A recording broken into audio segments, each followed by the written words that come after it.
அனைவருக்கும் வணக்கம். நம்ம தஞ்சாவூர் பெயிண்டிங்கில் இன்றைக்கி மில்க் பேக்கெட்டில் எப்படி கோன் ரெடி பண்ணலாம் மக்கோர்க்குக்காக அப்படின்றத நம்ம டீட்டெயிலாக பார்க்கலாம். நார்மலாக நம்ம இதே போல் பால் பேக்கெட் கவரில் கோன் மேக் பண்ணுறதை விட நான் டிஃப்ரெண்ட்டாக எப்படி பண்ணலாம், இன்னும் பர்ஃபெக்டாக நமக்கு லைன்ஸ் கிடைக்கிறதுக்கு, இன்னும் நல்லா நம்ம ஒர்க்கை ஃபினிஷாக கொண்டு வரதுக்காக நம்ம எப்படி பண்ணலாம் அப்படின்றத நான் அந்த வீடியோவில் ஷேர் பண்ணியிருக்கேன். ஸ்கிப் பண்ணால் ஃபுல்லாக பார்த்தீங்க அப்படின்னா உங்களுக்கு கரெக்டான டிப்ஸை கரெக்டான முறையில் உங்களுக்கு சேரும். சரிங்களா? இது நம்ம ப்ரஷில் எப்படி போட்டு பார்க்கலாம் அப்படின்றத காமிச்சிருக்கேன். நான் ப்ரஷில் போடுறப்ப இந்த அளவுக்கு ஸ்லோவாக தான் ஒர்க் பண்ண முடியும். ரொம்ப ஃபாஸ்ட்டாக ஒர்க் பண்ண முடியாது. ஒரு முறையும் எடுத்து நம்ம ஒர்க் பண்ணுற மாதிரி இருக்கும். இது எனக்கு அந்த அளவுக்கு ஃபாஸ்ட்டாக ஒர்க் பண்ண முடியலை. ஆனால் கோனில் நான் இப்போ தான் ட்ரை பண்ணியிருக்கேன். கோன் ரொம்ப ஃபாஸ்ட்டாகவே வருது. அதுவும் நான் மில்க் பேக்கெட் தான் ஃபஸ்ட் டைம் ட்ரை பண்ணியிருந்தேன். எனக்கு இந்த ரிசல்ட் ரொம்ப நல்லாயிருக்கு அப்படின்றதுனால நான் அதை உங்கள் கூட ஷேர் பண்ணியிருக்கலாம் அப்படின்னு சொல்லிட்டு உங்கள் கூட ஷேர் பண்ணியிருக்கேன். நீங்கள் யாராவது இந்த வீடியோ பார்த்துட்டு ட்ரை பண்ணியிருக்கீங்க, உங்களுக்கு நல்லா வருது அப்படின்னு நினச்சிங்கன்னா கண்டிப்பாக கமெண்ட் பாக்ஸில் சொல்லுங்கள். நான் பெயிண்டிங் கற்றுக்கிட்டப்போ எனக்கு ப்ரஷில் தான் சொல்லி கொடுத்துருந்தாங்க. ஸோ நான் அதையே ஃபாலோ பண்ணிகிட்டு இருந்தேன். இப்போ தான் நிறைய இடத்துல நான் கோன் யூஸ் பண்ணி பண்ணுறது கம்ஃபர்டபுளாக இருக்கிற மாதிரி தோணுதுனால நான் ட்ரை ட்ரை பண்ணியிருந்தேன். எனக்கு அதோட ரிசல்ட் ரொம்பவே நல்லா தான் கிடச்சிருந்தது. ஸோ உங்கள் கூட நான் ஷேர் பண்ணியிருக்கேன். ஃபஸ்ட்டு பேஸ்ட்டை பார்த்தோம் அப்படின்னா நல்லா மிக்ஸ் பண்ணி கரெக்டாக எடுத்துக்கலாம். அதுக்கான பதத்தோடு நம்ம எடுத்துக்கணும். பார்த்தோம் அப்படின்னா நம்ம இட்லி மாவு பதத்தில் நம்ம அந்த மாவை எடுத்துட்டோம் அப்படின்னா நமக்கு கரெக்டாக இருக்கும் அந்த கோனில் ஃப்ளோ பண்ணி பண்ணுறதுக்கு. ஃபஸ்ட்டு மில்க் பேக்கெட் எடுத்துக்கலாம். எடுத்துகிட்டு அதோட ஓப்பனை ஃபுல்லாக எடுத்துக்கலாம். நல்லா வாஷ் பண்ணிக்கோங்க. வாஷ் பண்ணி காய வச்சு எடுத்து வச்சுக்கலாம். எடுத்து வச்சுட்டு இந்த பிசுறு இந்த கட் பண்ணுற இடத்துல தெரியுது பார்த்திங்களா, அந்த பிசுறு தெரியாமல் இருக்கிறதுக்காக நம்ம அந்த பிசுறு பார்த்திங்க அப்படின்னா கீழ்ப்பக்கம் பாட்டத்துலேயும் நமக்கு தெரியும். நம்ம அப்படியே உள்ள ஃபில் பண்ணி நம்ம போட ஆரம்பித்தோம் அப்படின்னா நமக்கு அந்த பாயிண்ட்லேயே அந்த டிஸ்டர்ப் பண்ணிக்கிட்டே வரும் அந்த ஜாயினிங் பீஸ். ஸோ நம்ம அந்த தெரியாமல் இருக்கிறதுக்காக நம்ம ரிவர்ஸ் பண்ணிக்கலாம். நம்ம ரிவர்ஸ் பண்ணாமல் மேக் பண்ணி இந்த கோனில் பார்த்திங்க அப்படின்னா நம்ம கோன் ஒர்க் ஒர்க் பண்ணுறப்போ நமக்கு டிஸ்டர்ப் ஆகும். அதுவே அந்த பீஸ் அந்த ஜாயிண்ட் பிசிறெலாம் நமக்கு டிஸ்டர்ப் ஆகும். நம்ம போடுற டிசைனை அது கொலாப்ஸ் பண்ணும். அது கூட டச் ஆகிற மாதிரி ஆகும். ஸோ அந்த டிஸ்டர்பன்ஸ் இல்லாமல் நமக்கு இன்னும் கொஞ்சம் ஸ்மூத்தாக கிடைக்கிறதுக்காக நான் இந்த மாதிரி ரிவர்ஸ் பண்ணிவிட்டு அதுக்கப்புறமா நம்ம உள்ளே ஃபில் பண்ணிக்கலாம்.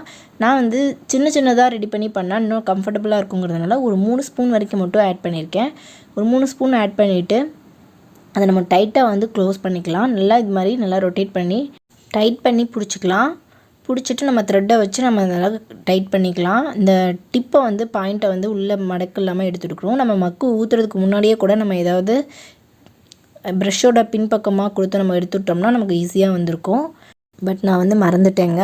இப்போது நம்ம அந்த நல்லா நூல் வச்சு நம்ம நல்லா டைட் பண்ணிக்கலாம். நான் மிஷின் நூல் எடுத்திருக்கேன்.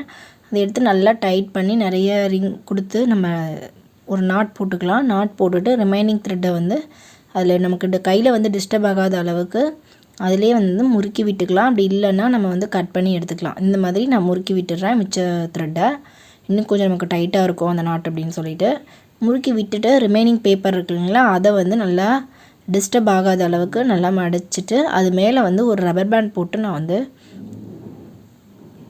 டிஸ்டர்ப் இல்லாமல் ஒரு இடத்துல கட்டி வச்சிட்றேன். இந்த மாதிரி இது சும்மா நம்ம கையில் ஒரு பிடிச்சி நம்ம யூஸ் பண்ணுறதுக்கு ஒரு வசதியாக தெரியும் நமக்கு அந்த மாதிரி வச்சுருக்கிறப்போ. ஸோ நான் இந்த மாதிரி கொடுத்து அதை க்ளோஸ் பண்ணி வச்சிட்றேன். இப்போ இந்த பாயிண்ட்டை பார்த்திங்கன்னா ரொம்ப கட் பண்ணவே கூடாது, ஆனால் கட் பண்ணணும். அந்த மாதிரி ரொம்ப சின்னதாக கட் பண்ணிக்கோங்க. ரொம்ப டிப்பில் மட்டும் கட் பண்ணிவிட்டு ஃபஸ்ட்டு வராத மாதிரி தான் உங்களுக்கு தெரியும். இந்த மாதிரி நீங்கள் நல்லா கொடுத்து பாருங்கள். அது போட போட நமக்கு ஃப்ளோவாக வரும். ஆனால் நீங்கள் ஃபஸ்ட் டைம் கட் பண்ண உடனே நல்லா வரணும்னு நினச்சிட்டு நல்லா பெருசாக கட் பண்ணிட்டோம் அப்படின்னா அது வேகமாக வர ஆரம்பிச்சிடும். அதுக்கப்புறம் நமக்கு கரெக்டாக அந்த பாயிண்ட்டு கிடைக்காது. ஸோ ரொம்ப சின்னதாக நம்ம ஒரு ஹேரோட பாயிண்ட் அளவுக்கு ரொம்ப சின்னதாகவே கட் பண்ணிக்கலாம். கட் பண்ணிவிட்டு நம்ம ப்ராக்டிஸ் பண்ணி பார்க்க நமக்கு அது ஃப்ளோ ஆக ஆரம்பிச்சிடும் நமக்கு. பாருங்கள் இப்போ எவ்வளோ அழகாக ஃபைனாக வருது நமக்கு ஒர்க்குன்னு பாருங்கள். சூப்பராக நமக்கு இப்போ வந்துடும். அந்த டிப்பை எவ்வளோ சின்னதாக பண்ணுறோமோ அவ்வளோ சின்னதாக பண்ணோம்னா நமக்கு அந்த ஒர்க்கும் அளவுக்கு ஃபைனாக கிடைக்கும்.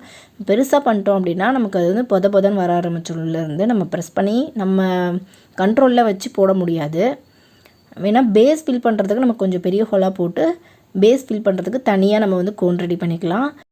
நெய்ஸ் ஒர்க்குக்கு வந்து இந்த அளவுக்கு லைட்டாக பாயிண்டில் வந்து கட் பண்ணிவிட்டு நம்ம ப்ரெஸ் பண்ணி போட ஆரம்பிக்க அது அந்த ஃப்ளோ கரெக்டாக நம்ம கண்ட்ரோலுக்கு வர அளவுக்கு நம்ம ப்ராக்டிஸ் எடுத்து போட்டுக்கலாங்க. இந்த மாதிரி போட்டோம் அப்படின்னா நமக்கு ரொம்பவே ஃபைனாக ரிசல்ட் வந்து ரொம்ப நல்லா வருது. கொஞ்சம் ஃபாஸ்ட்டாகவும் வருது, ஒர்க் வந்து கிடைக்கிது. ஸோ எனக்கு வந்து ரொம்ப ஹாப்பியாக இருக்குது இதை யூஸ் பண்ணி ஒர்க் பண்ணுறதுக்கு. ஓகேங்களா? நீங்களும் இதே போல் ட்ரை பண்ணி பாருங்கள். பார்த்தீங்க அப்படின்னா எனக்கு கமெண்ட்டில் சொல்லுங்கள் உங்களுக்கு எத்தனை பேருக்கு ஒர்க் அவுட் ஆகிருக்கு, இல்லை இதில் இன்னும் வேறு ஏதாவது டவுட் இருக்குது அப்படின்னா நீங்கள் அதையும் கேட்கலாம். நான் எனக்கு தெரிஞ்ச வரைக்கும் உங்களுக்கு வந்து பதில் சொல்கிறேன். இன்றைக்கி நான் கொடுத்துருக்க டிப்ஸ் வந்து உங்கள் எல்லாேருக்கும் கண்டிப்பாக யூஸ்ஃபுல்லாக இருக்கும் அப்படின்னு நான் நம்புகிறேன். இருந்தது அப்படின்னா நீங்கள் அதையும் கமெண்ட் பாக்ஸில் சொல்லுங்கள். வீடியோவுக்கு மறக்காமல் ஒரு லைக் கொடுங்க. அப்புறம் ஒரு முக்கியமான செக்மெண்ட்டுங்க, நம்ம சப்ஸ்கிரைபர் வந்து அவங்களோட ஒர்க்கை என் கூட ஷேர் பண்ணியிருக்காங்க. தேவி ராஜாராமன் அப்படின்னு சொல்லிட்டு அவங்க பாலாஜி நம்ம போட்டிருந்த பாலாஜி பார்த்துட்டு ட்ரை பண்ணியிருக்காங்க. அவங்களுக்கு ரிசல்ட்டு ரொம்ப சாட்டிஸ்ஃபேக்ஷனாக இருக்குதுன்னு சொல்லிட்டு என் கூட ஷேர் பண்ணியிருக்காங்க. அதை பார்க்குறப்ப எனக்குமே ரொம்ப திருப்தியாக இருக்குங்க. ரொம்பவே சூப்பராக ட்ரை பண்ணியிருக்காங்க. ரிசல்ட் ரொம்ப நல்லா வந்திருக்கு. அவங்களுக்கும் வாழ்த்துக்கள். இதே போல் நீங்கள் வேறு யாராவது ட்ரை பண்ணியிருக்கீங்க அப்படின்னா நீங்களும் மெயில் பண்ணலாம், அல்லது இன்ஸ்டாகிராமில் கூட ஷேர் பண்ணுங்கள். நான் கண்டிப்பாக பார்ப்பேன். சரிங்களா? அடுத்த பதிவில் வேறொரு இன்ட்ரெஸ்டிங்கான யூஸ்ஃபுல்லான ஆர்ட் ஒர்க் கூட மீண்டும் சந்திக்கலாம். நன்றி.